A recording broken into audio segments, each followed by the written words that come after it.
Abby, very good to see you. This video is for all of our very generous grandparents out there. We are going to talk through how to use the 529 grandparent loophole to maximize college savings. For the first time this year on the 24-25 FAFSA, students are no longer required to report cash gifts from grandparents or contributions from grandparent-owned 529s. That means grandparents can now use that 529 to fund a grandchild's education without impacting their financial aid eligibility. But according to a recent study, half of Americans don't even know what a 529 is, and fewer than 1/4 have one.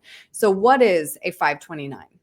A 529 is a savings vehicle that is education focused. So it's a little bit less restrictive than some people really think it is. So it doesn't just have to be used for a 4-year university. It can be used for even K through 12. There's some restrictions there, but that's a possibility. It can be used for trade school, those type things. So the money goes in, and unlike an IRA where you could get a tax deduction, the contributions aren't tax-free. They don't get you a deduction. However, it grows tax-free, so it's tax sheltered. And if the distributions are used towards qualifying expenses, which again are much more broad than a lot of people realize, that's tax-free. So it gets around that growth being taxed and the distributions being taxed. So it's a tax-advantaged savings vehicle that is for education-related costs. It can even go towards things like internet and books up to a certain limit. So that's really the purpose of it. Very flexible now. So what are the benefits of contributing to a 529 plan? So 529 plan is going to, first of all, set up a specific kind of bucket for the child's future education costs. So we've already talked about the tax benefits. It grows tax-free. Sometimes in certain situations, you can actually get a state tax deduction. Not always, but sometimes you can. The plans, like we talked about, they're fairly flexible. There are some limitations, just like with anything that has tax advantages. You're going to have to play by the rules to get the benefits, but you can work around them. Absolutely. And then either the parent, or in this case, we're talking about the grandparent, they can still be the owner of the account. So it's not like a minor account. You continue to be a owner of the account, and then you set it up for a beneficiary. You can also change the beneficiary if you want to or need to down the road. Again, it's a little bit more flexible than people think. Anybody can open a 529 in your child's benefit, which is pretty cool. So we are talking about the grandparent loophole, but it's actually for any non-parent. So if you've got a very wealthy and very generous friend, I don't know, maybe send them this video and see if they're interested in setting something up for your kid, or maybe a generous and wealthy aunt or uncle, maybe they want to do this instead of, or in addition to Christmas presents this year, who knows? So it's a good way to, and it's become better and better to build wealth that can go directly towards college expenses, which, Erin, we were just talking about this, are just astronomical in the United States right now. And so families can use all the help that they can get, and a 529 can help them reach those goals. Yeah, you're right. It is unreal what college costs. But like you said, at least the money can also go towards books, housing, even, with restrictions, but good to know. So let's just dive down a little bit more and talk about that 529 grandparent loophole, because this changes a lot when it comes to getting financial aid.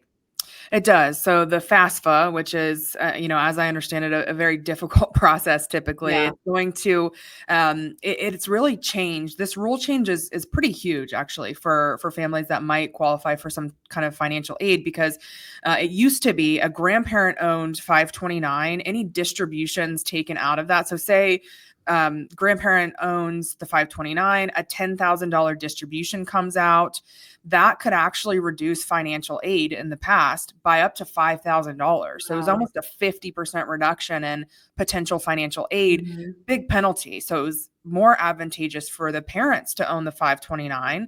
But it counted as a parental asset. And there's some restrictions there as far as the percent of parental assets that have to go to fund college. And it could have disqualified a child from getting any kind of financial aid. So now with the grandparent loophole, again, we could call it the aunt loophole, the very generous friend loophole. It doesn't matter as long as it's a non-parent. It doesn't count. Distributions don't count anymore against financial aid. So they're kind of like off the balance sheet, if you, which makes it much more advantageous typically to have the grandparent own it. And I'm seeing a lot of my clients who are, they're good. They've got their income. They're very comfortable, but they see the rising costs of college, and they see the difficulties that their kids and their grandkids are going to have to face and the economy right now, and they want to help. And Right. 529s are a really good way to explore that. Tax advantages, potentially a state deduction for the grandparent, but it's a way that you can give back to your kids in a financially smart way that'll help the whole family. And tax efficient for you as well. Mhm. You mentioned, of course, these accounts have become much more flexible, but I think there was one change that became a game changer following the passage of the Secure Act, and that is that unused money up to a limit can be rolled into a Roth IRA for your grandchild. And then that, of course, will give them a leg up on retirement planning. Right. So this is just recently changed too. So these two changes alone have made me like 529 plans a lot more than I used to. Quite frankly, I wasn't a huge fan of them in the past just because they were pretty restrictive. And what I heard over and over again from people, and I understood, is that, well, I don't know they're 5 years old. I don't know if they're going to go to college. I don't know, what if they don't? And then we have to pay the penalty and we have to pay taxes. And so now up to 35,000 is the stipulation right now. Up to 35,000, that's leftover money in 529 plans, can be rolled over time to a Roth IRA and for the benefit or in the name of the beneficiary of the 529. So the grandchild and the situation we're talking about right now, which is huge. I mean, that 35,000 could over decades grow to hundreds of thousands of dollars, even millions potentially if you leave it in there for long enough. And of course, Roth IRAs, as we always talk about, are tax-free. If you play by the rules, the distributions are tax-free. So you could really be setting up your grandchild for a more comfortable retirement. And that is very attractive to a lot of people. And it eases their mind as far as, well, what happens if there's money left in the account, and it helps people to get around that hurdle with those plans. Right. It's interesting to see how much these have changed. So, Abby, if somebody would like to talk through whether this makes more sense for them and their family, what's the best way to reach you?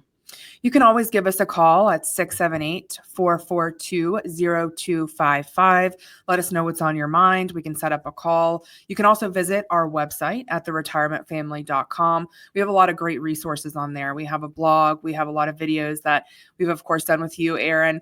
Send us a message. Let us know what you would like to talk to one of our fiduciary advisors about, and one of our staff members will reach out to you, set up a 15-minute introductory call, and we'll see how we can help. Great. Abby, thank you. Thanks, Erin.